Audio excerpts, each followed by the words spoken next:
Hey guys, tonight we begin with something a little darker. A time of plagues, punishments, and pottage.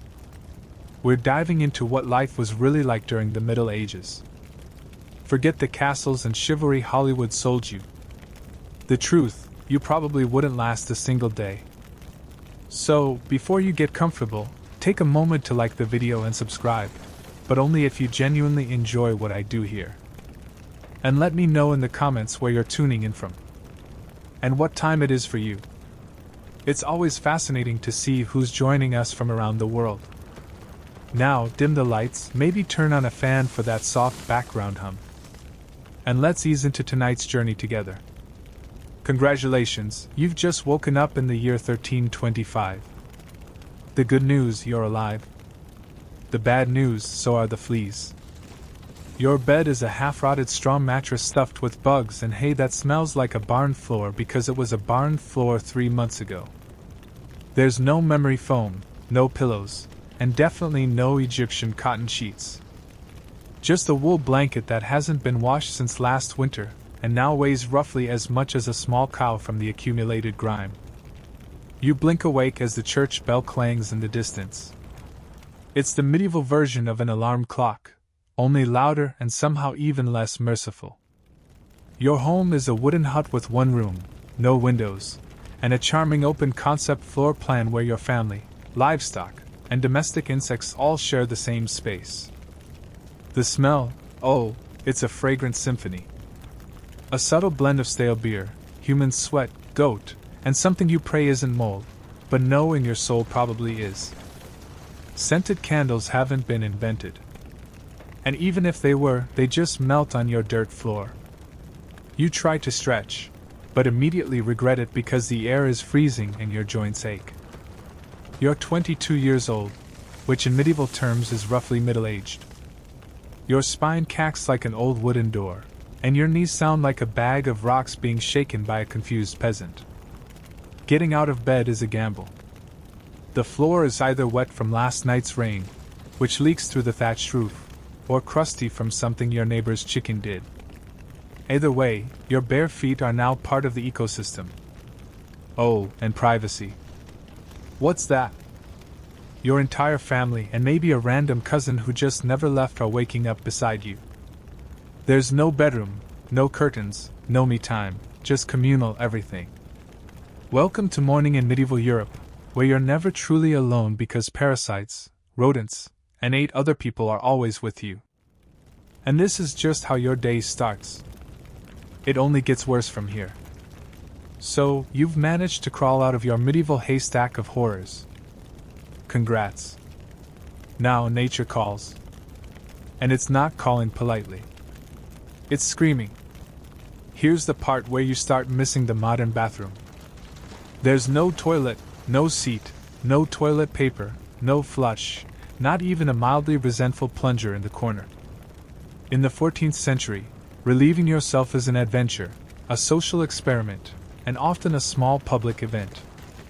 If you're a peasant, your bathroom is likely a wooden bucket behind the house, which is already full because Uncle Wolfstan had a rough night after eating bad turnips.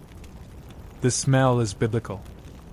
You hold your breath, do your business, and then here's the kicker. Toss it into the street. Yes, the street. You're supposed to shout something like Garde-la before dumping it out the window. That's Old French for watch out below. Although, frankly, no one ever moves fast enough. Streets in medieval towns are open sewers, a charming river of human waste, animal droppings, and mystery liquids you'd rather not examine. If you're lucky enough to live in a town with public latrines, congratulations. You get to sit shoulder to shoulder. You might make small talk, but try not to breathe too deeply. Toilet paper, never heard. Most people wipe with straw, leaves, rags, moss, or if they're feeling especially indulgent, a scrap of wool. Sometimes nothing at all. Which might explain why handshakes weren't popular yet. And if you're in a castle, surely it's better, right?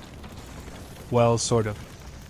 You might have a guard robe, a hole in the wall that drops your waist directly into the moat. Great idea, except that your enemies know this. And yes, attackers sometimes climbed in through the waist chute, talk about entering through the back door. So whether you're a farmer or a baron, medieval toileting is a humiliation ritual. It's cold, it's public, it's dangerous, and it's never not disgusting. One slip on a wet stone path, and you're face first in humanity's leftovers. And you still haven't brushed your teeth, but we'll get to that next. You survived the toilet. You deserve a reward, right? Maybe a nice breakfast. Something warm, delicious, comforting. Sorry. This is medieval Europe. Nothing is comforting here. Breakfast, if you can call it that, is a grim affair. There are no eggs Benedict. No coffee machine sputtering awake, and certainly no avocado toast. You sit down or squat near the fire to a wooden bowl of something that looks like it was scraped off a muddy boot. Welcome to your daily ration of pottage. Pottage is a thick, gloopy stew made of whatever you can find. Grains, root vegetables, maybe a few beans if you're lucky. It's been simmering in the same pot for days, sometimes weeks, and new ingredients are just dumped on top of the old ones. It's less of a recipe and more of an ongoing edible experiment. On the side, a hunk of bread so hard it could deflect arrows. It's made from coarse rye or barley flour, often bulked up with sawdust, ground up acorns, or other creative ingredients because wheat is a rich man's fantasy. This loaf is not your friend. You don't slice it. You negotiate with it. What about drinks? You're not sipping orange juice or an oat milk latte. You're drinking beer. Yes, beer. At 6 a.m. Why?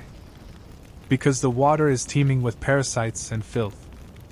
So, you start your day with weak ale, low alcohol, high survivability. Kids drink it too. No one's happy about it, but at least it won't kill you immediately. Want some meat or cheese? Dream on. That's for Sundays and saints' feast days, and only if your lord is feeling generous. Most peasants don't eat meat more than a few times a year. As for fresh fruit, only when it's in season and not already fermented into wine, and don't even think about spices unless you're royalty. A pinch of pepper costs more than your monthly wages. Salt is valuable enough to be locked away, so you chew your gritty bread, gulp your medieval beer, and try not to think about the rat that may have nibbled your porridge in the night. Breakfast doesn't energize you. It just happens to you. And now that you're properly underfed, it's time to work like your life depends on it because it absolutely does. So, you've eaten your sad medieval breakfast, and now it's time to get dressed. Not that it'll help. Your wardrobe consists of exactly one outfit. 1. It's a rough wool tunic or linen shift that you've worn every day for months, possibly years. There's no such thing as seasonal fashion. There's just wear this until it disintegrates or gives you a fungal infection. Underwear optional. If you're lucky, maybe a linen under tunic. If you're not, well, you're going commando under layers of scratchy, sweaty wool, all lovingly stitched together by someone who probably had no idea what a scene was supposed to look like. There's also no washing machine, no soap, and absolutely no dry cleaner in sight. So, your clothes are stained, stiff, and scented like a compost pile that's been left to marinate in a pigsty. Even if you wanted to wash them, it's not easy. You'd have to haul water from a river or, well, heat it over a fire, scrub your tunic on a board with ashes or lye, and hang it in the sun, which is out approximately 3 days a year. And don't get me started on shoes. If you own any, they're made of untreated leather, barely stitched together, and offer as much arch support as a banana peel. Most peasants just go barefoot through mud, through dung, through medieval landmines, aka sharp rocks and diseased puddles. All this means one thing. Your skin hates you. You itch constantly. Fleas, lice, and bed bugs live rent-free on your body. Everyone has them. Nobles, lousy monks, itchy children, walking insect farms. No one escapes. You'll be scratching your armpit with a wooden spoon while chatting with the local priest. And no one will even bat an eye. Your skin is raw from rubbing. Your scalp a battlefield of bites. And if you develop a rash, well, too bad. There's no dermatologist, no hydrocortisone, no one to tell you it's probably scabies. You just keep on suffering. And if you're lucky enough to not get an infection, great. That rash will simply accompany you for the next 6 months like an unwanted medieval sidekick. Now that you're dressed in misery and wrapped in discomfort, it's time to head outside and start working yourself to death. Now that you're fully dressed in itches and damp wool, it's time to flash that morning smile. Except you don't. Because in the Middle Ages, smiling is a dangerous game. Not emotionally, dentally. There's no toothbrush, no toothpaste, no mouthwash, no floss. The concept of oral hygiene is about as popular as bathing, which is to say, not very. By the time you hit your mid-20s, your smile looks like something pulled from a haunted crypt. Cavities are rampant. Gums are swollen. And those aren't just food stains on your teeth. That's decay. You have more rot in your mouth than a medieval. Sugar, while not yet everywhere, is becoming more common among the rich. Imported at great cost, mostly used in small cakes or to show off wealth. If you're a noble, congratulations. You get to rot your teeth faster than the peasants. If you're poor, you'll do it slowly over time with fermented bread, gritty porridge, and years of hard chewing. Toothaches, get used to them. They're like medieval weather, always there in the background. The kind of pain that makes you consider praying, drinking, or pulling the tooth out yourself with a pair of pliers. And that's not a joke. That was the actual treatment. Dentists didn't really exist, but barber surgeons did. Yes. The same guy who cuts your hair is also pulling your murs out by candlelight with an iron hook and zero anesthesia. Infected tooth. Hope you like fevers. Because without antibiotics, it can easily turn into sepsis and kill you from a toothache.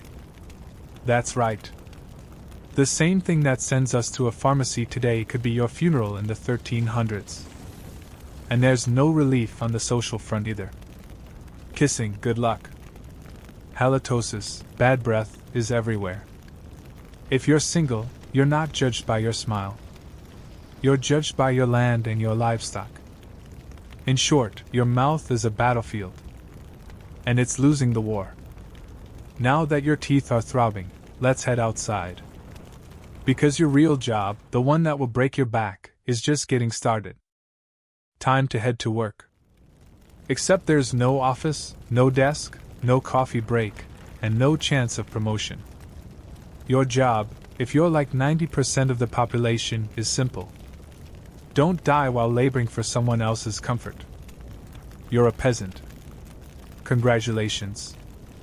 That means you work the land that belongs to a lord who probably doesn't remember your name. You rise with the sun and stop only when it disappears behind the trees. Your tools, a wooden hoe, a rusty sickle, and whatever bones are still intact in your body. There's no weekend. There's no clocking out.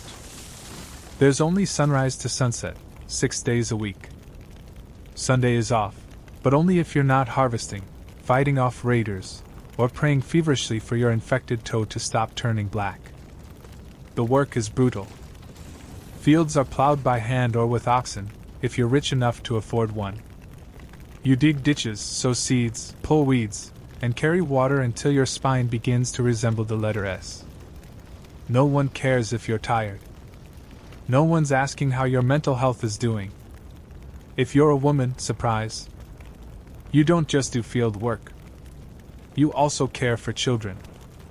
Clean, cook, spin wool, feed animals, and pretend your husband's lice infestation isn't slowly migrating to your side of the bed. Children, they start helping out around age 5. No school, no toys, just a tiny wooden rake, and a dream of one day not dying of the flu. And if you're one of the few who isn't a farmer, maybe you're a blacksmith, a tanner, or a cooper, great. You still work with fire, chemicals, or animal guts all day in poorly ventilated sheds. The pay, basically survival. The perks: occasional bleeding, break a bone, too bad. Get a fever, drink some warm beer, and keep going. You can't afford to stop, not even for a day. Because if you don't work, you don't eat. And if you don't eat, well, medieval Europe has a solution for that. It's called being replaced. So you grip your shovel, ignore the blisters, and keep digging. Because in the Middle Ages, your job isn't a career. It's a slow-motion endurance test. Now that your back is on fire from laboring in the fields, let's talk about the weather. Because in the Middle Ages, temperature is less about seasons and more about ongoing punishment from the sky. Let's start with winter. There's no insulation, no central heating, and no weathering. Just wooden walls with gaps you could throw a chicken through. Your windows covered with cloth, not glass. The fire in the hearth, nice in theory. But you don't have enough firewood to keep it going because wood is expensive, and gathering it from the forest is sometimes illegal. Yes, you can be executed for picking up the wrong stick from the wrong forest. You bundle up in your one damp wool tunic, huddle near the dying embers, and still wake up with your nose frozen. Your feet permanently cold, often damp. Your fingers so stiff they feel like tiny medieval popsicles. Frostbite isn't diagnosed. It's just called bad luck. Now, fast forward to summer. Sounds better, right? Wrong. In summer, your home turns into a clay oven. There's no fan, no cross breeze, and absolutely no deodorant. You sweat through your layers, but you can't remove them because showing too much skin is scandalous and also invites sunburn, insect bites, and social judgment. The flies are out in full force, attracted to your unwashed body, and the smell of last week's goat stew that's still fermenting in the corner. Mosquitoes buzz by your ear while you sleep. Assuming you can sleep through the sound of your neighbor in the fields, the sun bakes you. No sunblock, no hat, unless you fashioned one out of straw like a desperate scarecrow. And the worst part, you still have to work. Heat stroke is just called taking a bad turn. So, you're either shivering in your own havel, wondering if your toes will make it to spring, or you're sweating through your only pair of socks while your thighs chafe into oblivion. And the one thing that never changes, no matter the season, your clothes still itch, your food is still terrible, and your next job still waiting. Welcome to climate control, medieval style. There is none. Feeling thirsty? Need to freshen up? Want to splash a little water on your face to wake up from this damp fever dream of a life? Too bad. In medieval times, water isn't your friend. It's trying to murder you quietly. Let's start with drinking. The nearby stream looks fresh, bubbling, and clear, like something out of a fantasy movie. But spoiler alert, it's not. Upstream, someone just dumped a chamber pot into it. And if not that, then a dead pig is probably decomposing in it. Parasites, bacteria, and the entire microbial army of medieval Europe awaiting in every sip. That's why people drank beer. Yes, beer, even children. But before you imagine medieval kids doing keg stands, understand that it was small beer, weak in alcohol, strong in survival. Brewing boiled the water, so it was safer than whatever flowed through the town ditch. Wine was another option if you were rich enough to afford it, and unconcerned with functioning properly before noon. What about bathing? Surely water was used for cleaning. In theory, yes. In practice, absolutely not. See, back then, people believed bathing actually opened your pores and let the disease in. That's right. Washing yourself was considered medically risky. You were cleaner apparently if you never. Communal bathhouses did exist, but they quickly gained reputations as places for gossip, scandal, and sometimes full-on medieval extracurriculars. So, naturally, the church got involved and shut many down. Even if you did want to bathe, it was a full production. You'd need to fetch water from the well, boil it over a fire, fill a wooden tub that leaked, and then pray no one else in the house used it before you, or worse, after. and rainwater collected in open barrels where birds poop, insects breed, and moss thrives. Sounds refreshing, doesn't it? So whether it's going in your mouth, on your body, or onto your crops, water in the Middle Ages is less of a life source and more of a gamble. One wrong gulp and you're spending your final days sweating in a straw bed, clutching your stomach and contemplating all your life choices. Next time you sip tap water, raise a glass for our ancestors. They didn't have the luxury of hydration without hazard, so you drank the water. Or maybe you didn't. Maybe you just stubbed your toe on a rock shaped like disappointment. Either way, you're sick. You need help. You need a doctor. Too bad you live in the Middle Ages where medicine is really just polite torture with a theology degree. Let's start with the diagnosis. Everything wrong with you, whether it's a cough, rash, broken bone, or the creeping plague, is caused by your humors being out of balance. The four humors were blood, phlegm, yellow bile, and black bile. According to medieval science, your health depends on keeping them balanced, like some sort of internal soup. Got a fever? Too much blood? The answer? Bloodletting. That's right. Let's drain your life force into a bowl using a dull blade or a hungry leech. And yes, barbers were often the ones doing it. Imagine getting a haircut and a hemoglobin extraction in one sitting. 2 for 1, baby. Feeling sad or anxious? That's clearly an excess of black bile. The cure? Laxatives. Maybe a warm herbal purge or just prayers and a cold compress while everyone avoids eye contact with you and starts carving your coffin. Now, if you break a bone or get a nasty wound, you're in real trouble. There's no anesthesia unless you count passing out from pain. Surgery is done with knives that haven't been cleaned since the Crusades. Tools are heated over fire, not for sterilization, but because they just look scarier that way. Antibiotics centuries away. Germ theory not invented yet. They think disease comes from bad air or God being annoyed with your moral failings. Got a stomach ache? Must have been your sinful thoughts. Hope you like confessing while vomiting. If your condition gets worse, you'll be treated with more leeches, possibly some crushed beetles, and a priest at your bedside giving last rites just in case. At this point, they're preparing for the cure known as death. And if by some miracle you recover, everyone just assumes God took pity on you. The doctor takes full credit, and the leech gets promoted. So yes, in the Middle Ages, medicine is less about healing and more about surviving the cure. After a long day of labor, lice, and leeches, it's finally time to eat. You shuffle back to your hovel, stomach growling, ready for the one joy left in life, a warm meal. Bad news. Your meal is probably trying to kill you.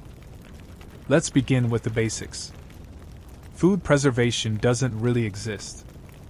There's no fridge. Your meat, if you're lucky enough to have any, has been hanging for days, covered in flies, marinated in questionable brine, and possibly shared with a rat or two. Bread is the cornerstone of the medieval diet. But even that isn't safe. In bad harvest years, desperate peasants bulk it up with bark, sawdust, or even clay to make it stretch. And if it's rye season, there's a bonus.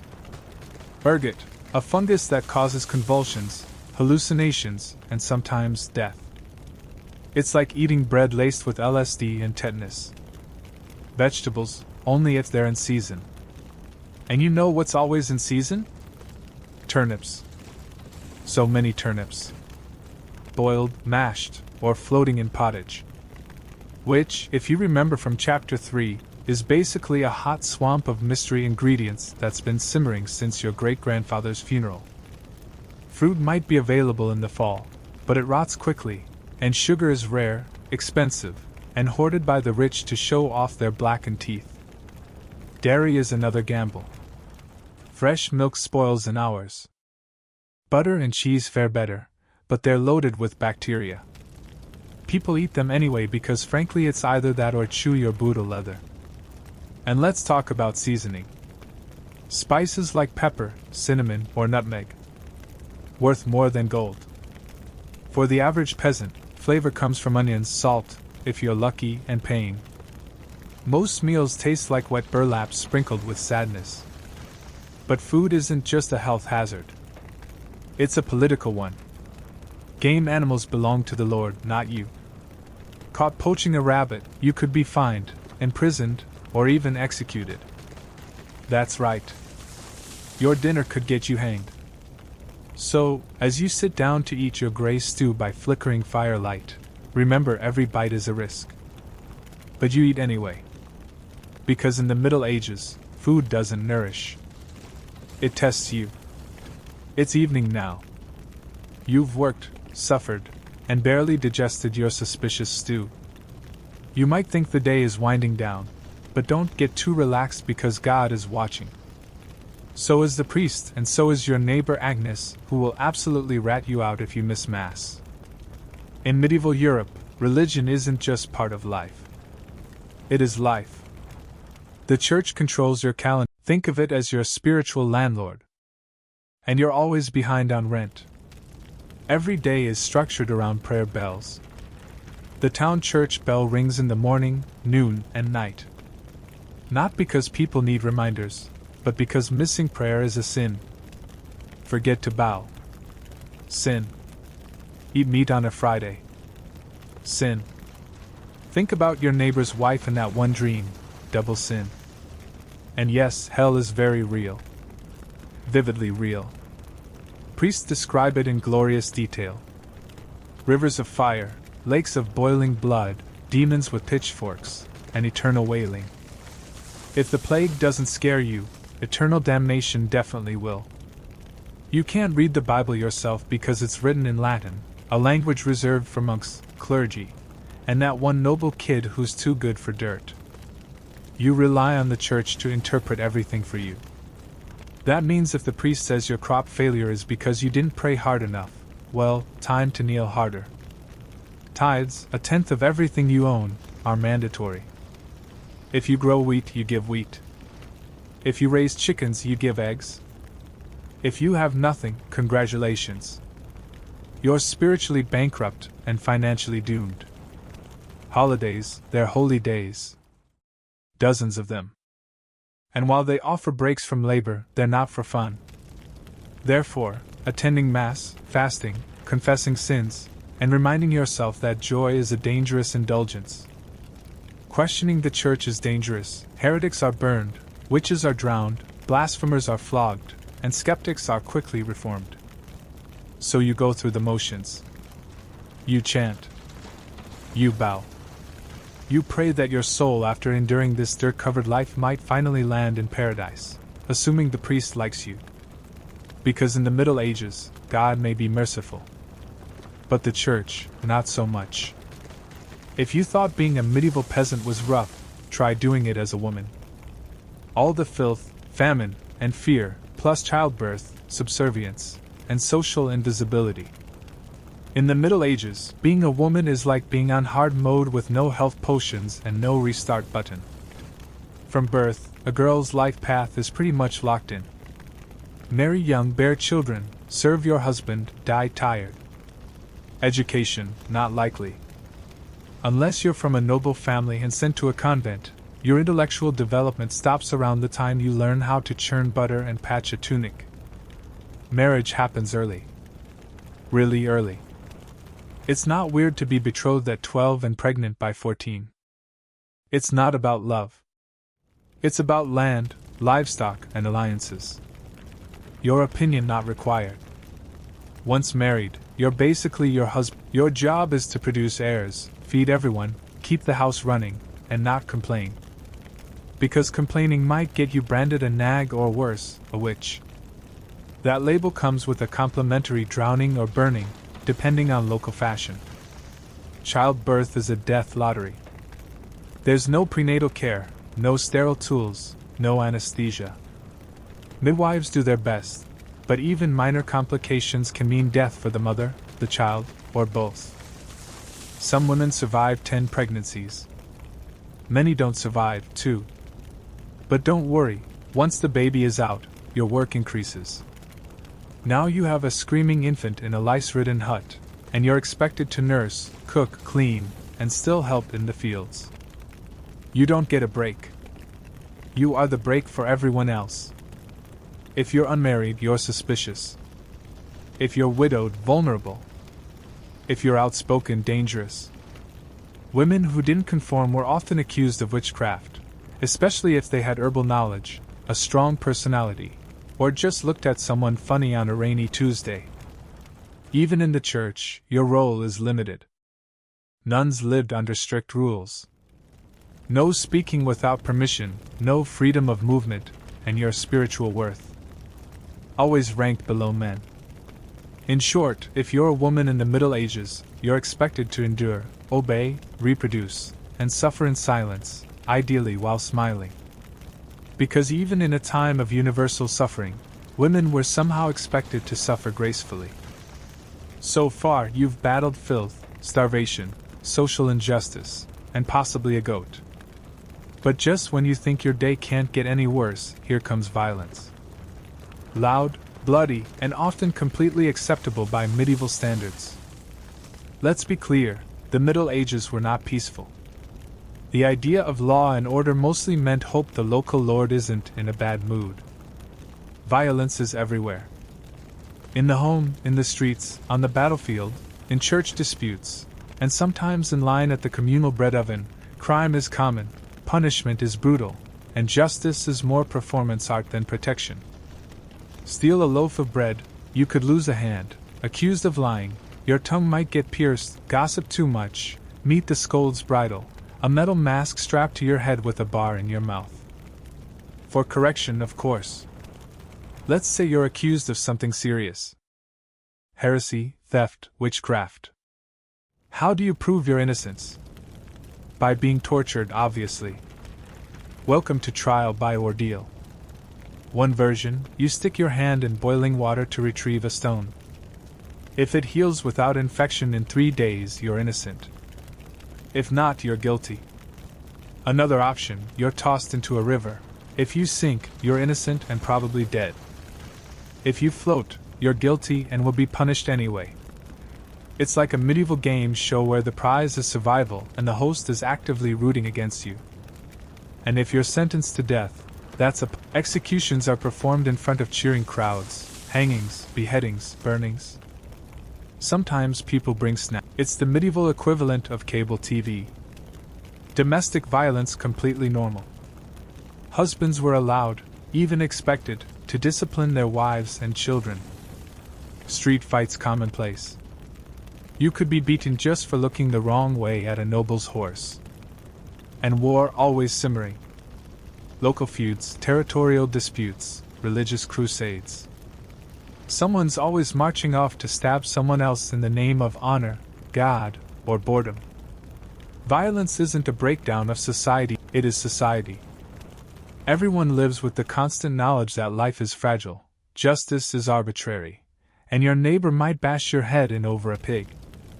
So walk carefully, keep your eyes down, and never trust. At this point, you've made it through the lice, the leeches, the laundryless misery, and the looming threat of public disembowelment. But now comes the final chapter of most medieval lives, an early and unglamorous death. If you're alive and still breathing past the age of 40, you're practically a celebrity. You might even be referred to as the Old One, which is less of a nickname and more of a statistical miracle. Let's break it down. The average life expectancy hovers around 3,040 years, but that number is dragged down heavily by infant mortality. Nearly half of all children died before reaching age 5. Disease, malnutrition, or one bad winter was all it took. No vaccines, no antibiotics, no hope. If you survived childhood, you entered adulthood already exhausted. Work began as soon as you could walk upright, and by 25, your joints creaked like a monastery door. You might be missing several teeth, a finger, and most of your original optimism. Women faced a particularly deadly gauntlet, childbirth. It was one of the leading causes of death. No pain relief, no medical intervention, just prayer, hot water, and someone holding your hand while you bled out on a straw-stuffed cot. For men, the dangers were different, but equally relentless. Farming accidents, infections from minor wounds, a neighbor's drunken rage, a crusade gone sideways. Even walking to the market could be risky if you crossed paths with a bored bandit or an angry tax collector. Death could also come quietly from the plague, which turned cities into cemeteries overnight. Or from famine, which could last entire seasons, thinning out entire villages. Or from bad luck, like eating spoiled grain and spending your final hours hallucinating and screaming at the walls. And funerals, you were lucky if you got one. Bodies were often buried quickly to avoid disease. No embalming, no polished coffins, just a hole, a few murmured prayers, and a shallow mound of earth. If there was enough space left in the churchyard. So yes, in medieval times, life was brutal, short, and constantly under siege by death in all its casual forms. You didn't retire. You just stopped showing up. And speaking of exits, let's move on to your final chapter. The medieval dream dies. So, how's your day been? You've woken up in filth, relieved yourself into a bucket, brushed your teeth with wishful thinking, nearly passed out from hunger, worked until your spine cried for mercy, scratched your way through itchy wool, prayed to not get plague, and barely dodged a public execution for owning a squirrel. Welcome to a single day in medieval Europe. Still dreaming of becoming a knight? Think again. That romanticized version of the Middle Ages. Gallant swordsmen, noble ladies in towers, heroic battles and feasts in candlelit great halls. It's a myth polished by fairy tales and fantasy books. In truth, the medieval world was gritty, cruel, and deeply unfair. Hierarchy was everything. If you were born poor, you stayed poor. If you were born rich, congratulations. You had a better chance of surviving. But you were still one bad soup away from. Even the nobles weren't immune to misery. Castles were drafty stone refrigerators filled with fleas, smoke, and politically motivated marriages. Sure, you had a fur cloak and a goblet of wine, but also a 50% chance of dying in a skirmish or from an infected splinter. Not exactly luxury, the simpler times weren't simple. They were relentless. Everything took longer. Everything hurt more. Everything from childbirth to chewing cane with consequences. Life was survival, not leisure. And if you did find a quiet moment to think, to dream, to imagine something better, there wasn't much you could do with it. No upward mobility, no modern medicine, no internet to Google. What's this weird rash? You lived, suffered, worked, and died within a 10 miles radius of where you were born. But here's the wildest part. Through all of this, people still laughed, sang songs, told stories, fell in love, and found meaning. Not because life was easy, but because humans are stubborn like that. Even in the darkest chapters, they made space for light. So tonight, when you slip into your clean bed with indoor plumbing, antibiotics, and central heating, maybe say a quiet thank you to the modern world and to your ancestors who fought rats, famine, and feudalism, so you wouldn't have to. Long before she was Catherine the Great, Empress of all Russia, mistress of reform, an icon of ambition, she was simply Sophie. Born Sophie Federica Augusta von Anhallurst in 1729.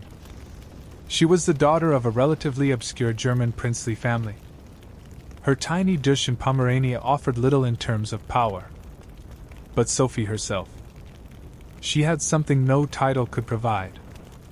Razor-sharp intelligence, relentless charm, and a quiet, burning hunger for greatness. Her upbringing was strict. Her mother, Johanna, was cold and calculating, not a warm, nurturing figure, but a social climber obsessed with status. Sophie's father, a Prussian officer, was more distant than disciplinary. From a young age, Sophie learned to walk the fine line between obedience and cunning. She read voraciously, spoke multiple languages, and learned how to observe a room before speaking in it. Skills that would soon become survival tools in one of Europe's most brutal courts. when the Russian Empress Elizabeth Petrovna began searching for a wife for her heir, Grand Duke Peter, she looked beyond Russia's borders. Peter himself was of German descent, and Empress Elizabeth believed a foreign bride, pliable and grateful, would be easier to control. Sophie fit the bill perfectly. Noble blood, Lutheran faith, which she'd be forced to abandon, and a reputation for both grace and humility. At just 14 years old, Sophie was summoned to Russia. She arrived in the freezing capital of St. Petersburg in 1744, wearing thin German fabrics and a diplomatic smile. Her mother pushed her forward like a chess. Sophie, however, had her own game in mind. To become acceptable in Russian society, she converted to Orthodoxy, taking the name Ekaterina Alexa, Catherine. The ceremony was public, symbolic, and life-altering. She wasn't just changing religions. She was burning the bridge behind her, stepping into a foreign empire with no way back. No one watching that quiet teenage girl in a fur-trimmed coat could have predicted what would come next. Betrayal, revolution, enlightenment, and empire. But from the moment Sophie stepped foot in the Russian court, she stopped being a pawn and began planning how to become a queen. Catherine's marriage to Grand Duke Peter was meant to secure her place in Russian royalty. But from the very beginning, it felt more like a cage than a crown. Peter, heir to the Russian throne, was not the dashing prince of fairy tales. Awkward, immature, and obsessed with toy soldiers, he was far more interested in playing war games in his chambers than governing an empire or showing affection to his new wife. Some accounts even suggest he refused to consummate the marriage for years. He idolized Frederick the Great of Prussia and resented the Russian court that had adopted him. In contrast, Catherine embraced Russia with a fierce determination. She learned the language, studied its history, and memorized Orthodox rituals. She wanted to belong. Peter wanted to escape. This mismatch wasn't just emotional. It was political. The Russian court was a viper's nest of gossip, paranoia, and brutal power games. Empress Elizabeth still ruled with absolute authority, but her health was in decline. Everyone knew a transition was coming and everyone had an agenda. Catherine was watched constantly. Her letters were read, her friendships monitored, and her every move scrutinized. She couldn't trust her husband, her mother, who was still whispering in her ear on behalf of foreign interests, or even her servants. In this world, alliances could turn into accusations overnight. But Catherine was no fool. She learned to play the court's games quietly, cultivating allies in the shadows. She charmed military officers, made friends with scholars, and developed a reputation for dignity and restraint, a stark contrast to her husband's childish tantrums and open contempt for Russian traditions. Behind closed doors, Catherine began reading Enlightenment thinkers like Voltaire and Montesquieu.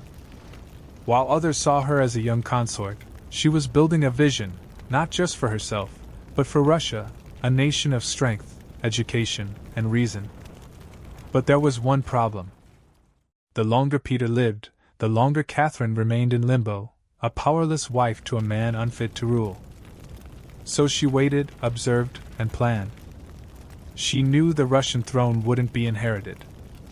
It would have to be taken. In 1762, after nearly 2 decades of waiting, watching, and quietly maneuvering, Catherine saw her moment, and seized it with breathtaking precision.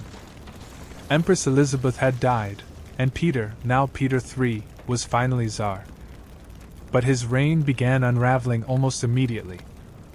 In just a few short months, Peter alienated the church, offended the nobility, insulted the army, and lavished praise on Prussia, Russia's longtime enemy. He reversed key policies, humiliated the clergy, and talked openly about divorcing Catherine to marry his mistress. The court, already wary of his erratic behavior, turned cold. The army, filled with generals loyal to Catherine, grumbled in corridors. Even ordinary Russians, devout and patriotic, saw Peter as a foreign puppet who mocked their traditions. Catherine, watching all of this unfold, made her move. In July of that same year, while Peter was away at his summer palace, Catherine launched a bloodless coup d'etat.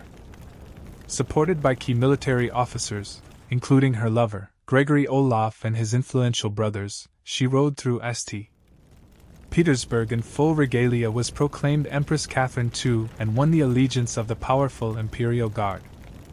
Peter, caught off guard and without allies, surrendered within days. He was taken into custody, and shortly after found dead under mysterious circumstances. Officially, it was reported as a hemorrhoidal colic. Unofficially, it was murder. Catherine was now empress. Not by birth, not by marriage, but by will, wit, and audacity. It was unprecedented. A foreign-born woman with no legitimate claim had taken the Russian throne without a single battle. But her real challenge was just beginning. She had to transform that bold grab for power into a lasting legacy. Would Russia accept her? Would the nobility respect her? Could she hold the empire together without falling victim to the same fate as her husband? Catherine understood that power gained through intrigue could be lost just as easily. She needed to rule not as a schemer but as a visionary. And so began her transformation from a careful conspirator to a reforming empress. One who would redraw borders, embrace the Enlightenment, and redefine what it meant to be a woman in power. Once Catherine had the crown, she could have rested on her power. But she didn't. She had something bigger in mind than simply sitting on a throne. She wanted to transform Russia. And not just militarily or politically, but intellectually. While Peter had worshipped Frederick the Great and toy soldiers, Catherine idolized Voltaire, Diderot, and the bold thinkers of the Enlightenment. She believed in reason, progress, education, and the role of a monarch as a servant of the people, even if she herself ruled with absolute authority. Catherine didn't just read Enlightenment philosophy. She lived it. She corresponded directly with Voltaire for over 15 years, flattering him while defending her autocracy. She invited Diderot to her court, and even purchased his entire library to support him financially. Behind closed doors, she pored over legal texts, debated reforms, and crafted policies to modernize the empire. Her early reign was filled with efforts to codify Russian law. She formed the Legislative Commission in 1767, an ambitious project intended to rewrite the entire legal code of Russia. Catherine's own Nikasas or instruction was a political manifesto in disguise, one that spoke of equality before the law, the dangers of torture, and the responsibility of rulers to serve the common good.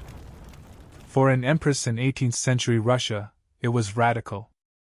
But Enlightenment ideals had to survive the realities of Russia, a vast, feudal, deeply conservative land ruled by nobles who liked their serfs exactly where they were, beneath them. Catherine knew this. While she advocated reform, she moved carefully. She abolished some forms of torture, expanded access to secular education, and built schools and libraries. But she also reaffirmed the nobility's control over their serfs to keep them loyal. This was Catherine's balancing act. A philosopher queen in public, a practical empress in private. She walked a tightrope between ideology and survival, between the shining salons of Paris and the gritty politics of Moscow. Her vision for Russia was bold, but always calculated. In many ways, Catherine wasn't trying to make Russia European. She was trying to make Russia modern on her terms. And that meant reform, yes, but Catherine wasn't content with reforming Russia from within. She wanted to expand it outward to make it an empire worthy of fear, admiration, and envy. Where Peter the Great had opened a window to the west, Catherine aimed to knock down the walls. Under her leadership, Russia's borders stretched wider than ever before. She waged wars not just to defend her crown, but to reshape the map of Europe. One of her most significant campaigns was against the Ottoman Empire. These wars, fought in waves throughout the 1760s and 1770s, weren't just about territory. They were about influence. Catherine saw herself as the liberator of Orthodox Christians living under Muslim rule and as the rightful protector of Eastern Europe.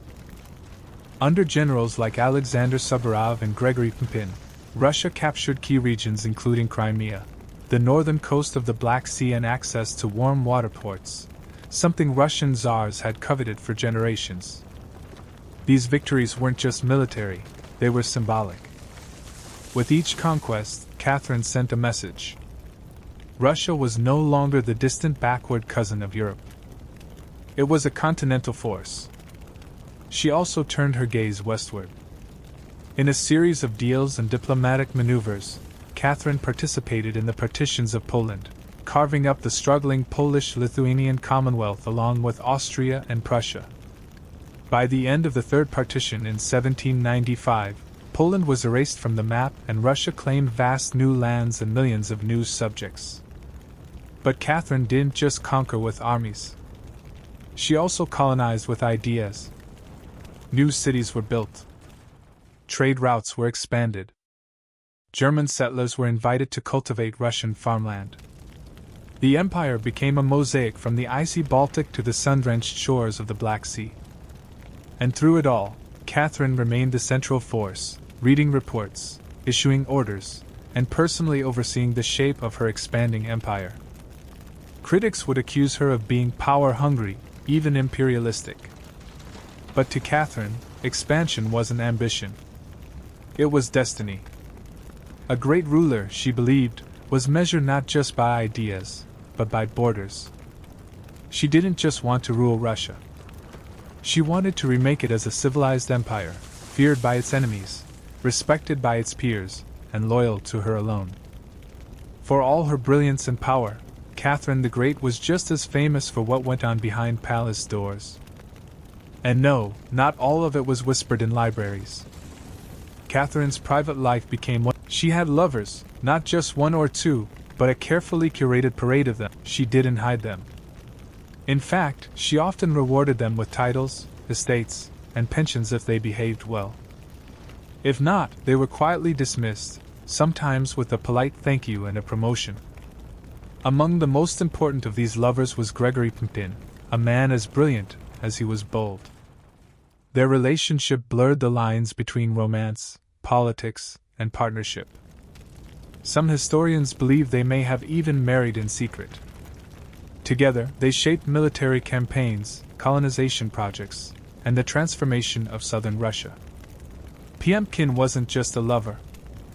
He was her co-ruler in many ways. Still, Europe couldn't look past the scandal. Gossip swirled. Satirical pamphlets painted her as lustful, insatiable, even unhinged. And after her death, the rumors only got worse. The most infamous being the completely false and grotesque tale involving a horse spread by her enemies to smear her legacy. But why the obsession? Simple. Catherine was a woman who wielded power unapologetically. And in a world where female rulers were expected to be either saintly virgins or tragic figures, she refused to play the role. She lived, loved, and ruled on her own terms, and that made her dangerous. Ironically, while her critics painted her as immoral, Catherine herself was deeply philosophical about love and sexuality. She believed pleasure was a natural part of life and that personal relationships didn't have to threaten public responsibility. She separated emotion from governance. In reality, her liaisons were often strategic. She surrounded herself with men who were loyal, capable, and politically useful. And when they ceased to be, she let them go, usually with a smile and a generous retirement. Catherine's love life didn't weaken her rule. It was part of her strategy, a blend of passion and power that made her unforgettable, envied, and feared. For all her charisma and control, Catherine's reign was not without peril. And in 1773, that peril came in the form of a bearded Cossack named Ilan Pugachev. He was no ordinary rebel. Pugachev claimed to be none other than Peter III, Catherine's dead husband. According to him, he had survived the coup and now returned to reclaim the throne from the German usurper. It was absurd. Peter was long gone. But to Russia's oppressed and exhausted lower classes, the claim didn't need to be true. It just needed to offer hope. Pugachev promised liberation, an end to serfdom, lower taxes, and land for the common people. His words lit a fire across the Volga River region, especially among Saks peasants and old believers. In a time when the gap between nobles and serfs had widened brutally, his promises sounded like salvation. The Pugachev rebellion became the largest peasant uprising in Russian history. Towns were taken, fortresses fell, nobles were slaughtered. For a terrifying moment, it seemed as if the empire itself might fracture. Catherine was shaken. This wasn't a foreign war she could win with cavalry and treaties. This was a revolt from within her own people, rising against the system. She ruled. But Catherine didn't panic. She acted. She dispatched professional military forces to crush the rebellion ruthlessly. Pugachev's forces were defeated in 1774. He was captured, displayed in an iron cage, and eventually beheaded in Moscow, a public warning to all who dared follow. Afterward, Catherine doubled down on order and control. Her dreams of liberating the serfs quietly faded into silence. The rebellion had shown her the limits of enlightenment in a country still shackled by feudalism. She now leaned harder on the nobility, who offered loyalty in exchange for absolute control over their serfs. This was a turning point. The empress who once quoted Voltaire now prioritized stability over philosophy. Reform became cautious. Surveillance increased. Rebellion even whispered was to be stomped out before it had breath. Pugachev may have lost his head, but he left behind a warning that haunted Catherine. That power built on inequality could only hold so long before the storm came crashing through. By the time Catherine the Great approached the final years of her life, she had ruled Russia for over 3 decades, longer than any female ruler in Russian history. From the moment she seized power, she had defied expectations, reshaped her empire, and redefined what a woman and a monarch could be.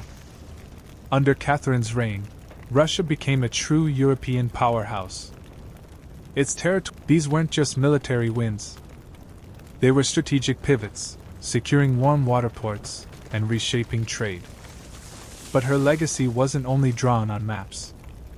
Catherine left a cultural mark as well.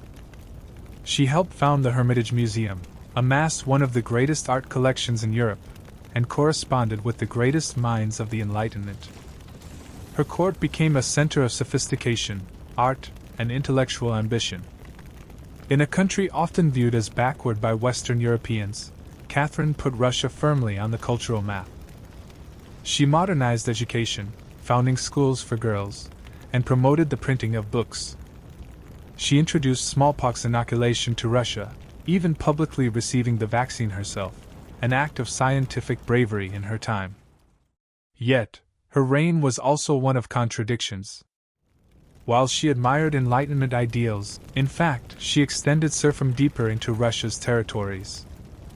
Her reforms, while impressive, still, Catherine's rule brought stability and ambition. She understood that power was not inherited. It was crafted, managed, and constantly defended. She was called many things: a user, a tyrant, a reformer, a seductress. But above all, she was effective. When she died in 1796, Russia was wealthier, larger, and more formidable than it had been in centuries. She left behind a throne secure, an empire expanded, and a legend that would endure for centuries. Catherine didn't just reign. She ruled with intellect, strategy, and an unapologetic grip on history. And in doing so, she became more than an empress. She became a myth. For all her power, expansion, and enduring legacy, Catherine the Great was still at her core a woman navigating a man's world and reshaping it in her image. Behind the imperial portraits and state decrees was someone deeply aware of how precarious her position was. She was not born Russian. She came to the throne through a coup. She ruled an empire that didn't want a woman in charge. And yet, Catherine was never content to be ornamental. She read constantly, wrote endlessly, and never stopped learning. Her daily schedule was intense. Hours of reading reports, corresponding with foreign powers, editing state papers, and managing a court filled with rival factions. She wasn't content to simply sit on the throne. She worked the throne like a stateswoman born to it. She was also, in many ways, lonely. She surrounded herself with courtiers, lovers, and artists, yet wrote in her memoirs of how few people she could truly trust. Her son Paul, whom she distrusted and kept away from state matters, grew into a man she feared would undo all her progress. Her greatest emotional partnership with Gregory Pumpkin faded into deep friendship, but his death in 1791 left a wound that never truly healed. Catherine crafted her image carefully. She understood the power of narrative and wielded it better than most monarchs of her age. She posed as Mother of Russia, enlightened monarch, warrior, empress, and lover of the arts. But beneath those roles was when she died in 1796, she left behind an empire transformed, but also questions. Could she have done more to end serfdom? Were her Enlightenment ideals compromised by politics? Was she more reformer or ruler? History remembers her by the title she never gave herself, the Great. It wasn't because she was flawless or kind or just. It was because she took power and wielded it on her own terms in a time and place where women weren't supposed to have any. She didn't just wear the crown. She rewrote what it meant to deserve one. In the humid depths of the Chiapas jungle in southern Mexico, the ruins of Palenque whisper stories from the ancient Maya world. Towering temples rise above the canopy, their limestone faces eroded by time, but still brimming with secrets. And in 1994, one of those secrets revealed itself. A team of Mexican archaeologists led by Fanny Lopez Jimenez was surveying Temple 3, a relatively modest pyramid next to the more famous Temple of the Inscriptions, the burial site of the mighty King Piel the Great. Temple the throne wasn't expected to hold much until they noticed something odd. A sealed hidden chamber beneath the structure. No looters had touched it. It was pristine. When the archaeologists broke through and lowered themselves inside, they found a stone sarcophagus resting in silence. The air was heavy with the weight of centuries. As they opened the lid, red dust rose like smoke, brilliant, shocking red. The interior was covered in powdered cinnabar, a toxic mercury sulfide used ceremonially by the Mir. And lying within that crimson cloud was the skeleton of a woman. She had been buried with care and reverence.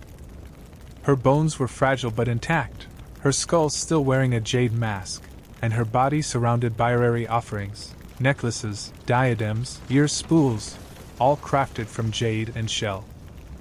Everything about the burial screamed royalty. Yet no name was inscribed. No glyphs identified her. It was one of the richest female burials ever found in Mesoamerica. And yet it was a total enigma. Why was she buried in red powder? Who was she? Was she a queen, a priestess, or perhaps even Pal's wife? The researchers called her the Red Queen, and the name stuck. But even with modern forensics, they couldn't say for sure who she was, only that she had lived around the 7th century during the golden age of Palenque. Unlike most Maya tombs, hers had been hidden, untouched, and purposefully isolated. Her burial wasn't just ceremonial. It was spiritual. This woman wasn't meant to be remembered with words. She was meant to be remembered through ritual, through color, and through the mysteries she left behind. The most haunting feature of the Red Queen's tomb wasn't her jade jewelry or the silence of the sealed chamber. It was the red dust.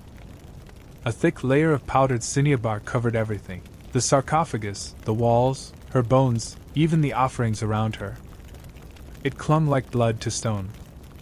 To the mayor, this was no accident. Cinnabar, made from crushed mercury sulfide, was one of the most sacred and dangerous substances in the ancient world. Its vibrant red color wasn't just visually striking. It symbolized blood, rebirth, and the life force that connected the human and divine realms. Red was sacred. It was the color of sunrise, of sacrifice, of life emerging from death. And it wasn't just symbolic. It was spiritual.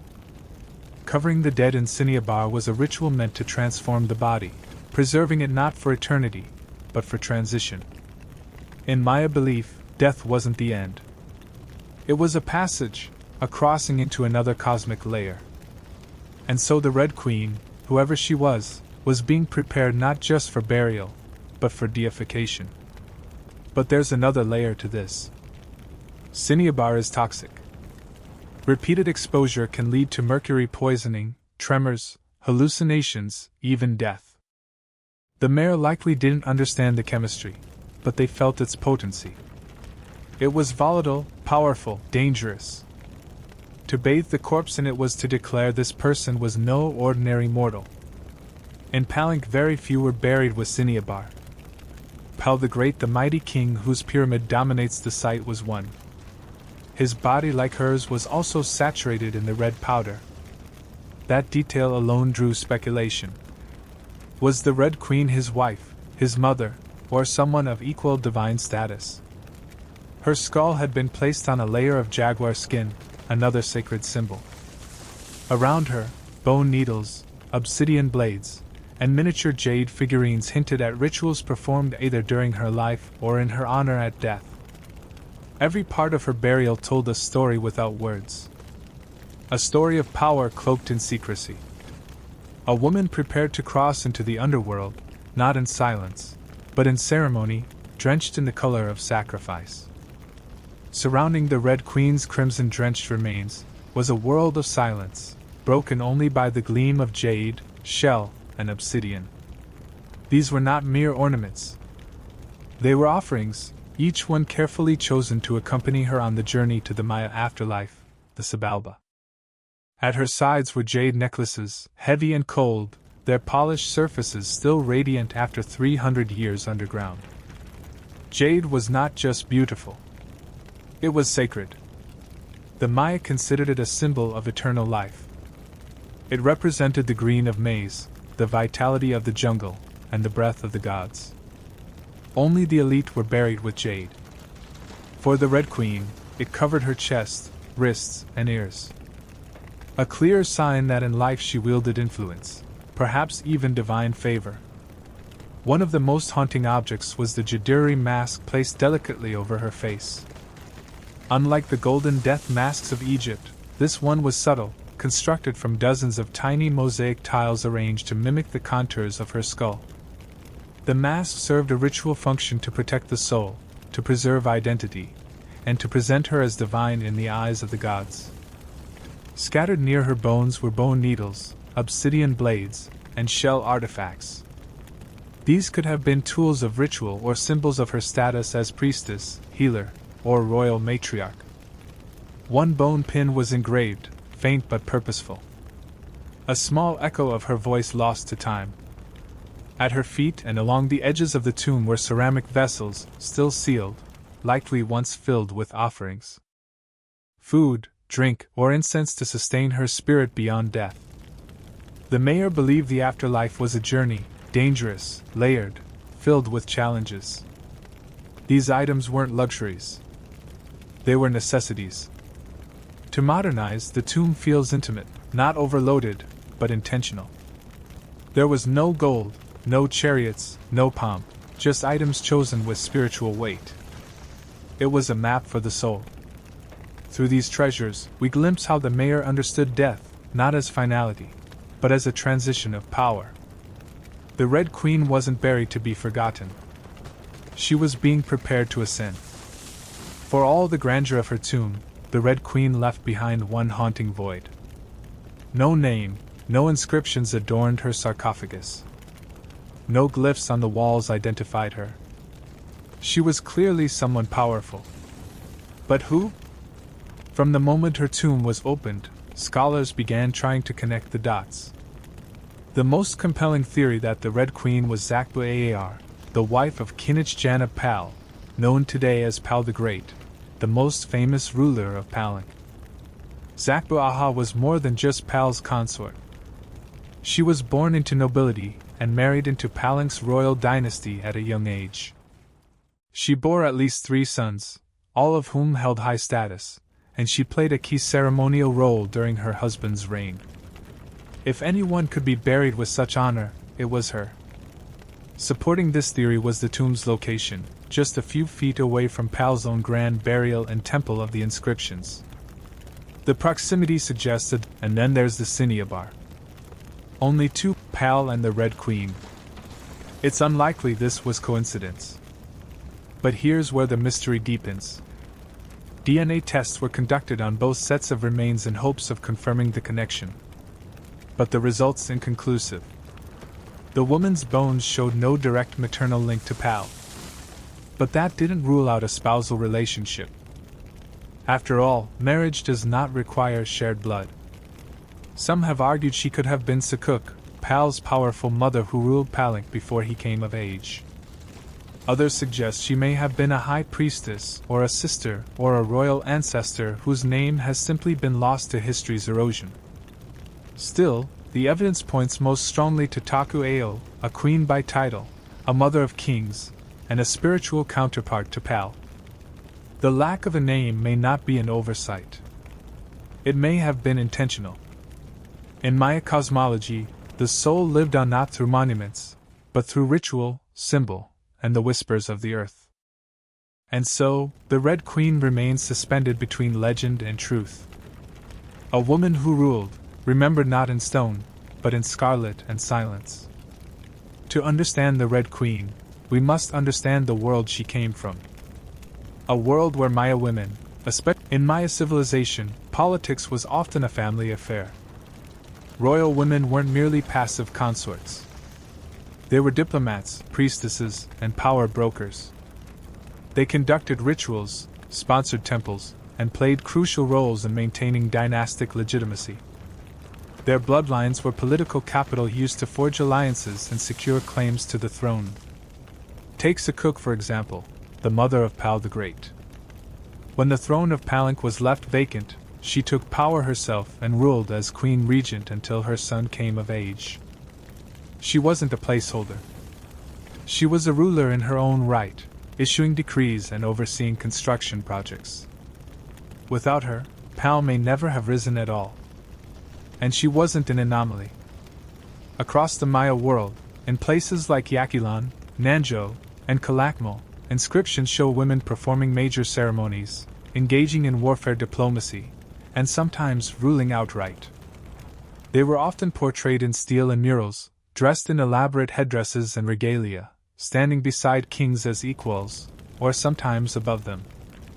Their words were carved in glyphs. Their names were remembered until they weren't. By the time Spanish conquistadors arrived, the colonial lens saw native women as silent figures in a male-dominated world. But the archaeology tells a different story, one of complex gender roles where power was negotiated, not simply inherited. This context casts the Red Queen in a new light. She may not have ruled in name, but her burial, rich, sacred, her jade mask wasn't just decoration. It was a symbol of identity, of power held in life and protected in death. Her bloodline may have been the very glue that held Palanque's dynasty together. In Maya civilization, a queen wasn't just a queen. She was a keeper of sacred lineage, a voice in ceremony, and often the bridge between gods and men. The Red Queen may be nameless, but in her world, she was never voiceless. The Red Queen wasn't just buried with treasures. She was buried in architecture rich with purpose, layered with Maya cosmology, ritual symbolism, and intentional design. Her tomb wasn't merely a grave. It was a gateway to eternity. Her body was discovered inside Temple Third, one of the smaller pyramids within the heart of Palanque. Yet its proximity to Temple of the Inscriptions, the resting place of Pal the Great, is telling. These temples weren't built randomly. Their positioning was sacred, guided by astrology, myth, and dynastic legacy. Temple the Thi rises modestly compared to its grand neighbor. But it hides something even more intimate. A sealed crypt untouched by letters, perfectly preserved. It was constructed deep within the temple's core, accessible only by a steep, narrow staircase. The descent into her tomb feels almost symbolic, a ritual journey downward into the underworld. The chamber itself is stark, made of cut stone, sealed tightly for over 1,130 years. No glyphs or murals cover the walls. No ornate carvings tell her story. But perhaps that silence is intentional. This was a space not for the living to interpret, but for the dead to transform. At the center, her sarcophagus sits like an altar crafted from limestone. It echoes the grand stone coffin of Pal next door. While Pal's lid is famously engraved with scenes of cosmic rebirth, the Red Queen's tomb is more subdued. The focus is inward on the body, on the cinnabar, on the ritual of death itself. And yet, there are subtle architectural cues that hint at meaning. The tomb is aligned east to west, a symbolic path mirroring the sun's journey from life to death. The chamber is small but powerful. It feels deliberate, personal, a sacred enclosure for someone revered. Maya temples were cosmological tools, bridges between the heavens, the earth, and the underworld. To be buried in one was to be elevated beyond the human realm. The Red Queen's eternal home wasn't an afterthought. It was a carefully constructed shrine, a place where death became transformation. Her bones rest in stone, her essence in cinnabar, and her legacy in the architecture itself.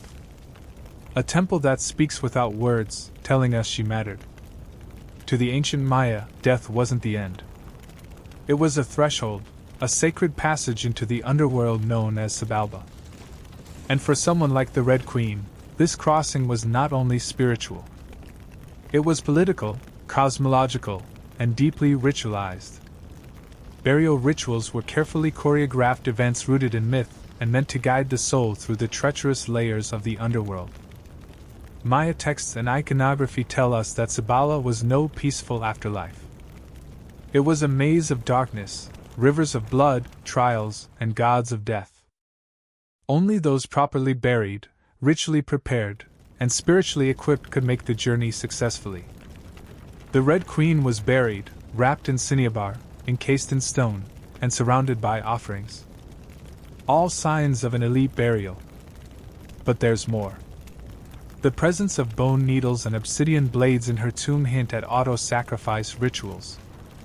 Possibly symbolic tools representing rites she had performed in life or that were reenacted at her burial to empower her spirit. Hirari mask carefully assembled from jade tiles was not simply decorative. It may have served as a spiritual vessel preserving her face and identity as she journeyed into the afterlife. In Maya belief, the face was a mirror of the soul and the soul needed to be recognized by the gods. The ceramic vessels, other items like stingray spines or shell trumpets could have represented spiritual tools, calls to the gods, or tokens of ritual communication. Burial wasn't just a goodbye. It was a transformation. The Maya believed in cycles. Death as seed, burial as planting, and the afterlife as rebirth. Kings and queens were often seen as earthly incarnations of gods. And in death, they returned to those divine origins. The Red Queen, covered in the color of blood, entombed in a pyramid, and honored with offerings, was being prepared for rebirth, not as a mortal, but as a being tied to the sacred order of the cosmos. Her burial wasn't the end of her story. It was the beginning of her legend. Just a few steps away from the Red Queen's final resting place lies one of the most iconic tombs in Mesoamerica. That of Kinich Pal, known simply as Pal the Great. His burial inside the Grand Temple of the Inscriptions is celebrated for its artistry, scale, and deeply spiritual symbolism. But what makes the Red Queen's tomb so extraordinary is not only what was inside, it's where it was found. Her sarcophagus was hidden within Temple 3, directly adjacent to Pal's monument. In a city like Palig, where every temple was carefully positioned to reflect cosmic principles, this closeness was no coincidence. It was intentional, a statement etched in stone. Many scholars believe the Red Queen was Zakbu Ao, Pal's queen and trusted consort. While her tomb lacks inscriptions, the similarities between their burials are striking. Both wrapped in cinnabar, both entombed in pyramids, both buried with jade, and both treated with extreme reverence. These rituals mirror each other, as if two halves of a sacred narrative. Pal's lid famously depicts him falling into the underworld tree, a cosmic scene of death and rebirth. The Red Queen's simpler tomb contains no such iconography, but the symbolism lies in the pairing itself. If Pal represented the sun, journeying through the underworld at night to rise again, then the Red Queen may have represented the moon, the feminine force that follows its own mysterious path in the sky. Together they embodied a cosmic duality. Masculine and feminine, king and queen, sun and moon, order and ritual. In Maya mythology, it was relational. Harmony in the cosmos required balance. And that balance extended into the dynastic court. By placing the Red Queen beside Pal, the Maya were preserving not just a marriage, but a cosmic partnership. Their proximity in death may have mirrored their roles in life. A queen not behind, but beside her king, sharing not just a throne, but a legacy. In their tombs, they speak without words. Two souls wrapped in cinnabar and stone joined across eternity. One of history's most sacred silences. Though her name was lost to time, the Red Queen of Palenque endures not as a forgotten relic, but as one of the most enigmatic and powerful women of the ancient world.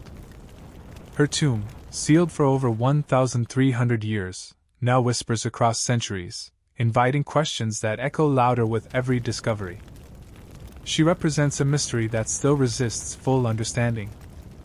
We may never know exactly who she was. No glyph carved her name. No stealer told her story.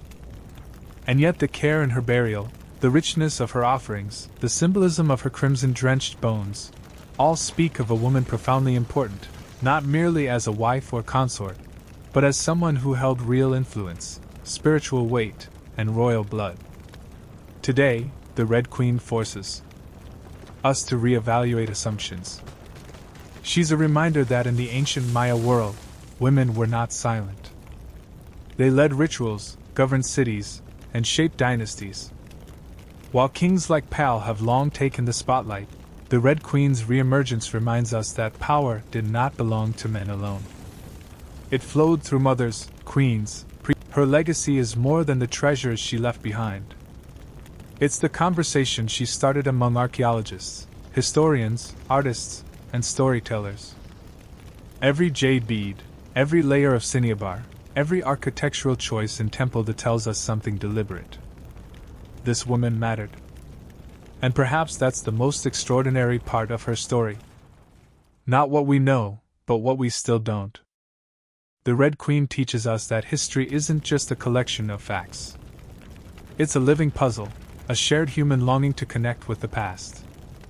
In that sense, her legacy is still unfolding. She lies wrapped in red, the color of life and sacrifice, of blood and rebirth. Her face, once she remains nameless, but not voiceless. Mysterious but not forgotten. The Red Queen may have ruled a kingdom in life, but in death she rules something greater, our imagination. Her tomb was sealed in stone. Her story was written in silence. And still somehow she speaks. Frida Kahlo was born on July 6, 1907 in the vibrant district of Coyoacán, then a village on the outskirts of Mexico City. Her childhood home, the Casa Azul, the Blue House, was filled with color, contradiction, and quiet strength. It would later become a sanctuary, a battleground, and a museum to one of the most iconic artists of the 20th century. Frida was the third of four daughters born to Guillermo Carlo, a German-Hungarian photographer, and Matilda Calderon, a devout Catholic of indigenous and Spanish descent. Her parents were opposites. Guillermo, reserved and intellectual. Matilda, religious and emotionally distant. Frida would inherit her father's introspection and artistic eye, but also her mother's fierce resilience. As a child, Frida was imaginative, outspoken, and bold. She read voraciously, and asked questions most adults didn't want to answer. But at the age of 6, she contracted polio, which left her right leg thinner and weaker than the other. A physical difference she tried to mask with long skirts, but never allowed to limit her spirit. The illness left her. During this time, she grew close to her father, who encouraged her to exercise, ride bicycles, and stay mentally sharp. Unlike most girls of her time, Frida didn't aspire to become a wife or a homemaker. Her goal to become a doctor, she enrolled in the prestigious National Preparatory School in Mexico City at age 15. One of only a handful of girls accepted.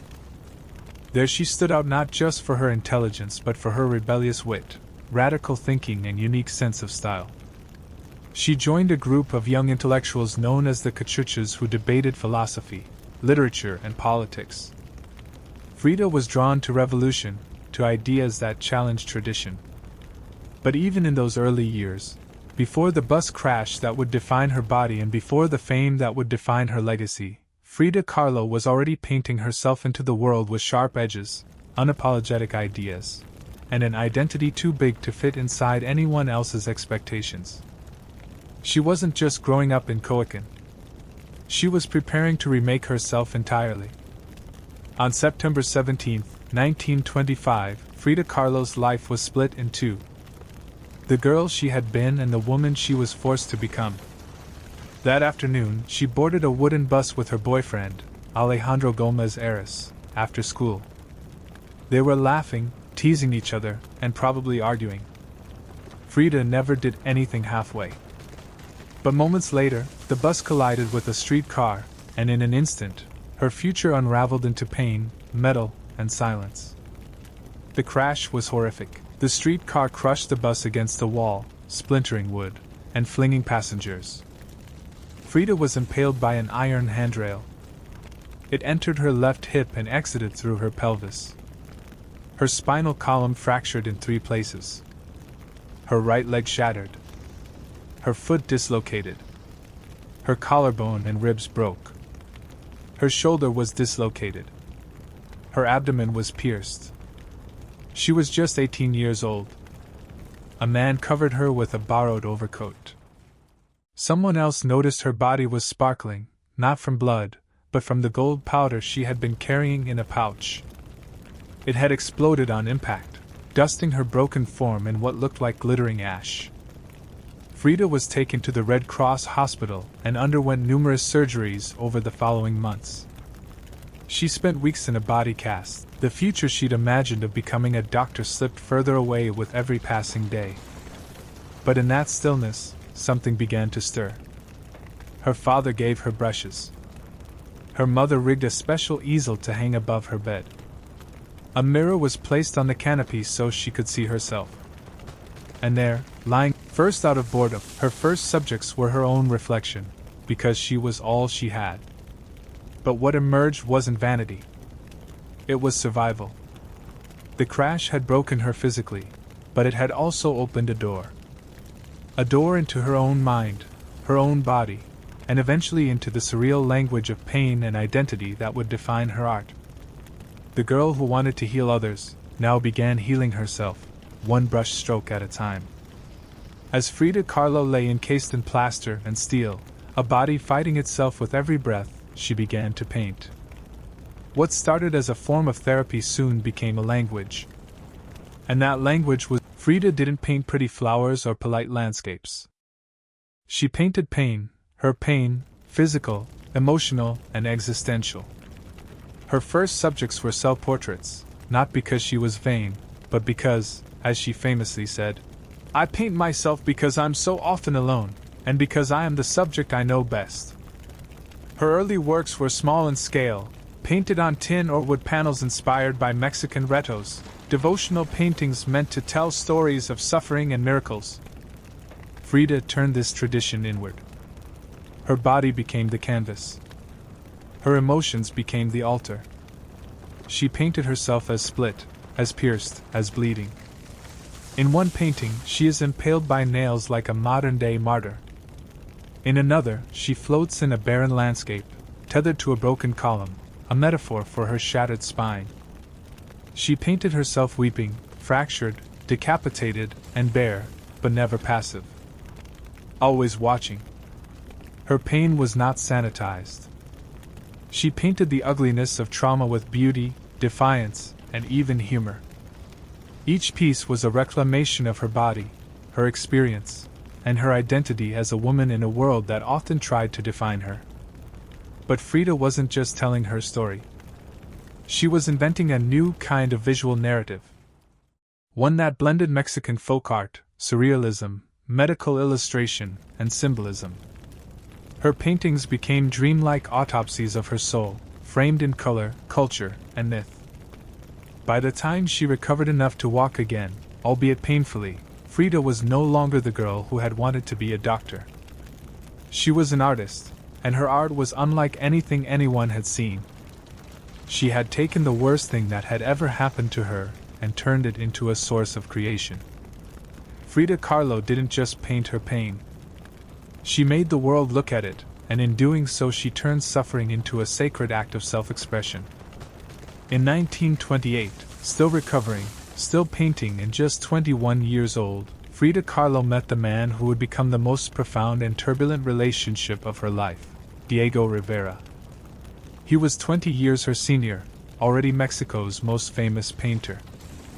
Massive in both stature and presence, Rivera was a giant of Mexican muralism, known for his sweeping, politically charged frescoes that told the story of the Mexican people. Frida had seen his work before. She admired it. But now she wanted his opinion of her work. She brought her paintings to him at the Ministry of Education, interrupting his scaffold work to ask bluntly, "Do I have talent?" Diego took one look and said, "Yes, and not just out of kindness." He recognized in her something rare, an unfiltered voice, raw and unpretentious, full of rage, irony, pain, and beauty. They began a relation, Frida once said. "I suffered 2 accidents in my life. One in which a streetcar knocked me down. The other was Diego." They married in 1929. An odd pairing to outsiders. Diego, massive, unfaithful, politically famous. Frida, sharp-tongued, fiercely independent, already walking with a cane. Her parents called it, their bond was passionate but chaotic. Diego supported her art and encouraged her growth as a painter. But he was also endlessly unfaithful, even with Frida's own sister, Cristina. Frida was devastated, and in return, she took lovers of her own, both men and women, including rumored affairs with Leon Trotsky and painter Georgia O'Keeffe. They divorced in 1939, then remarried a year later with different terms. This time, Frida would keep her autonomy, her home, her money, her name.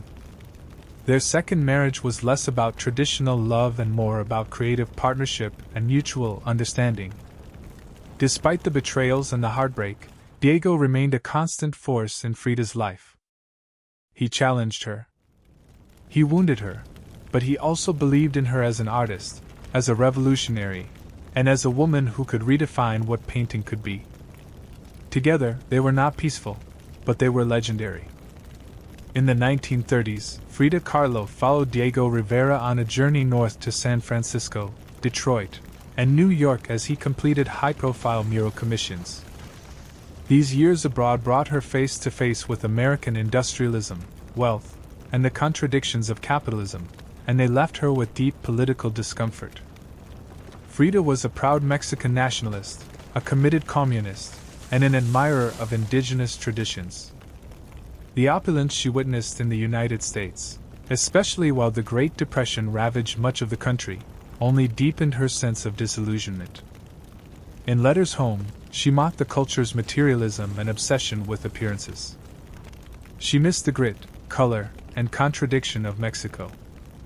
While Diego painted enormous murals on factory walls, Frida began to paint smaller, quieter revolutions, deeply personal works on tin and canvas. Her style solidified, sharp, surreal, emotional, and intimate. It was during this time that she produced some of her most iconic self-portraits. Frida didn't just paint herself for vanity. She painted herself to survive. Her identity became her landscape. With her body constantly in pain from her accident, multiple surgeries, and a failed pregnancy in Detroit, she turned inward. Her portraits showed her bleeding, fragmented, exposed. Yet her face was always calm, always direct, unapologetic. One of her most powerful works, Henry Ford Hospital, shows her lying on a hospital bed, crying, surrounded by floating symbols of loss. A fetus, a snail, medical equipment, a cracked pelvis. It was raw, graphic, and deeply emotional. A canvas that bled with truth. Back in Mexico, Frida immersed herself in leftist politics. She and Diego welcomed Leon Trotsky into their home while he lived in exile. Frida wore Tijuana dresses, traditional indigenous garments, not just as fashion, but as a political and cultural statement. Her art was never disconnected from her beliefs. Her identity, her body, and her ideology all intertwined in her work. While Rivera was painting murals of revolution, Frida painted its human cost. The body in pieces, the mind on fire, and the self always staring back. In exile and in illness, she became not just a painter of pain, but a painter of resistance. When Frida Kahlo returned to Mexico in the late 1930s, she was no longer just Diego Rivera's wife. She had become something else entirely, a force, an artist whose work radiated with raw honesty, surreal symbolism, and cultural identity. Back in her homeland, she stepped fully into herself. Her Casa Azul in Coyoacán became a sanctuary of color and contradiction. Bright cobalt walls, yellow trim, Aztec statues in the garden, monkeys and parrots wandering freely. The house was a living extension of Frida's imagination. It was a blend. Here she surrounded herself with pre-Columbian artifacts, exotos, folk art, and revolutionary books. She wore bold Tijuana dresses, with flowers into her hair, and painted amid the scent of copal incense, and the sounds of mariachi on the street outside. This period marked an explosion of creativity. Her paintings became more intricate, more symbolic, and more political. Works like the two Fridas revealed a divided self. One in European dress with a bleeding heart, the other in indigenous clothing, strong and composed. It was Frida's visual autobiography, a portrait of love, loss, and heritage. In 1939, she exhibited her work in Paris, where artists like Picasso, Breton, and Kandinsky praised her fiercely original style. But even among the surrealists, Frida stood apart. When André Breton tried to label her as one of their own, she pushed back. "They thought I was a surrealist," she said. "But I wasn't. I never painted dreams. I painted my own reality." She painted Mexico, not the romantic postcard version, but the living, breathing country she adored. Her work pulsed with symbolism. Skeletons, hummingbirds, hearts, thorns, corn, and blood. She honored the indigenous roots of her homeland while unmasking the violence of its past and present. But even as her artistic voice grew stronger, her health continued to decline. Multiple surgeries, infections, and chronic pain became daily realities. Still, she painted through it, propped up in bed, torso bound in corsets, fingers clenched around the brush. Frida had returned to Mexico, not to rest, but to reclaim her power through paint, through politics, and through her fearless embrace of the self. As the 1940s wore on, Frida Kahlo's body continued to betray her. Her spine was deteriorating. Her right leg was constantly infected. She underwent more than 30 surgeries in her lifetime, often in grueling succession. At times, she was bedridden for months, encased in body casts or immobilized by traction devices that stretched her bones apart. But still she painted. Each canvas during these years became both a release and an act of resistance. Her works grew darker, more defiant. She painted with a clarity sharpened by pain. In The Broken Column, she presents herself split down the middle, her body pierced with nails, a cracked ionic column replacing her spine. Yet her face is stoic, her gaze unflinching. Pain for Frida was no longer just a subject. It was her companion, her antagonist, her muse. Her political voice also grew louder. She joined the Mexican Communist Party, marched in demonstrations, wrote fiery letters, and called out imperialism and injustice. When her health no longer allowed her to walk, she appeared at protests in a wheelchair, defiantly holding signs and shouting slogans. In 1953, Frida was given her first solo exhibition in Mexico, a long overdue celebration of her art. But her health was so fragile, doctors told her she couldn't attend. So she did what only Frida would do. She arrived by ambulance, carried in on a stretcher, and placed in the center of the gallery on her hospital bed. Dressed in traditional finery, surrounded by her own work, she greeted guests with tequila, laughter, and that fire still burning in her eyes. Her final paintings were both childlike and harrowing. In Marxism Will Give Health to the Sick, she painted herself wearing a steel corset cradled by the hands of Marx, casting away symbols of oppression. Her last known work was a still life of sliced watermelons. One piece bearing the words, "Viva la vida, long live life." Even in the face of death, she remained defiant, joyful, and political. Frida Kahlo's last portraits weren't just self-portraits. They were acts of revolution, painted in pain, but always signed with life. On July 13, 1954, at the age of 47, Frida Kahlo died in the same place she had been born, La Casa Azul in Coyoacán. The official cause was listed as a pulmonary embolism, but those closest to her whispered of something deeper. She had been ill, yes, but also exhausted by pain, by surgeries, by the long war with her own body. Just days before, she had attended a political protest against the CIA coup in Guatemala. Weak and wheelchair-bound, she insisted on going, her clenched fists raised in the air. Revolution remained her final heartbeat. Her last diary entry was brief but piercing. "I hope the exit is joyful and I hope never to return." Frida's funeral was held at the Palacio de Bellas Artes, Mexico's most prestigious cultural institution.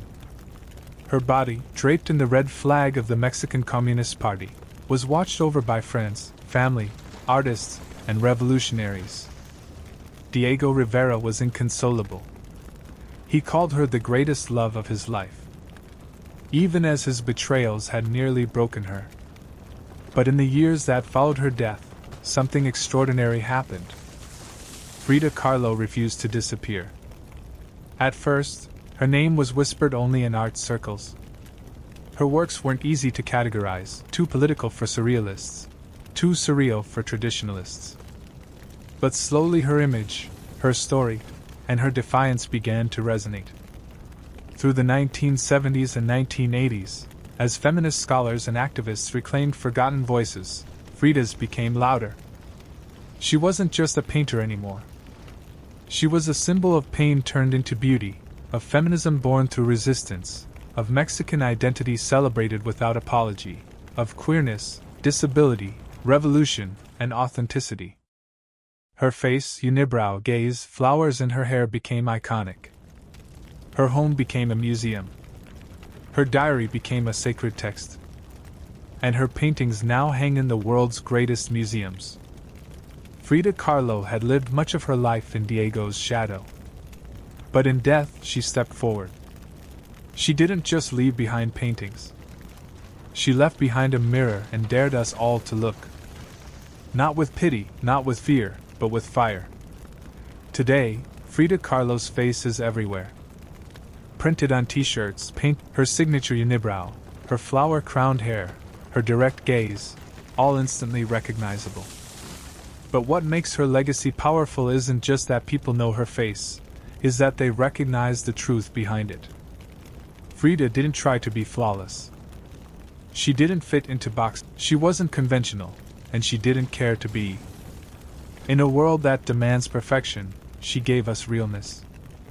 Raw, messy, vibrant, angry, joyful, she celebrated what made her different. Her disability, her queerness, her politics, her culture, and turned it into art that transcended borders and decades. She's become more than an artist. She's a global symbol of defiance, feminism, cultural pride, and creative resistance. For queer communities, She's a fearless bisexual icon who lived openly and unapologetically in a time that demanded silence. For women, for disabled artists, she's proof that pain can fuel the brush, not stop it. And for Mexico, she's a daughter reclaimed, fierce, folkloric, and forever part of the national soul. Her paintings, once dismissed as too strange or too personal, are now among the most revered in the world. Works like the two Frida's self-portrait, they're felt deeply by anyone who has ever suffered and needed to turn that suffering into something sacred. She lived in the margins and turned them into center stage. She embraced contradiction. A communist who wore gold. A woman betrayed who loved again. A body in pieces with a soul unbreakable. And through it all, she painted, not just with color, but with conviction. Frida Kahlo never asked to be a symbol. She simply told the truth about herself. And in doing so, told the truth for millions of others who had never seen themselves reflected in art before. Now when we see her face, we see courage. We see color. We see resistance. We see Frida not gone but immortal.